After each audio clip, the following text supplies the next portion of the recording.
அஸ்ஸலாமு அலைக்கும் friends, welcome to Bismi channel. இப்போ நம்ம சளிக்கு ஒரு நல்ல மருந்து பார்க்க போகிறோம்.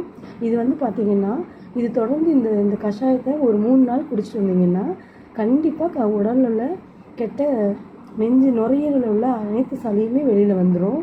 இது நீங்கள் உடம்பு வலிக்கு எல்லாத்துக்குமே நல்லா கேட்குது. இது நீங்கள் ட்ரை பண்ணி பாருங்கள். நாங்களும் இதை ட்ரை பண்ணி பார்த்துருக்கோம். இது ஒரு 3 days கண்டினியூவாக காலையிலே நைட்டு குடிச்சிட்டு வந்தீங்கன்னா கண்டிப்பாக இருமல் சளி எல்லாமே ரெடி ஆயிரும். ட்ரை பண்ணி பாருங்கள் ஃப்ரெண்ட்ஸ். இது எப்படி செய்யறதுன்னு பார்க்கலாம். இது 2 டம்ளர் தண்ணியில் ஒரு 3 வெத்தலை, இஞ்சி ஒரு துண்டு, மஞ்சத்தூள், குருமிளகு கொஞ்சம் எல்லாத்தையும் போட்டு நல்லா கொதிக்க வச்சு எடுத்து வச்சுருக்கேன். இதை வடித்து நீங்கள் குடிக்கணும். இது குடிச்சிங்கன்னா கண்டிப்பாக நுரையீரல் அனைத்து சளியும் வெளியில் வந்துடும். ட்ரை பண்ணி பாருங்கள் ஃப்ரெண்ட்ஸ். இது நாங்களும் ட்ரை பண்ணியிருக்கோம். டெஃபினட்டாக இது ஒரு நல்ல தீர்வு கிடைக்கும் சளிக்கு. நீங்களும் ட்ரை பண்ணி பாருங்கள் ஃப்ரெண்ட்ஸ். ஓகே, லைக் பண்ணுங்கள். இந்த வீடியோ பிடிச்சிருந்தா லைக் பண்ணுங்கள், ஷேர் பண்ணுங்கள், கமெண்ட் பண்ணுங்கள்.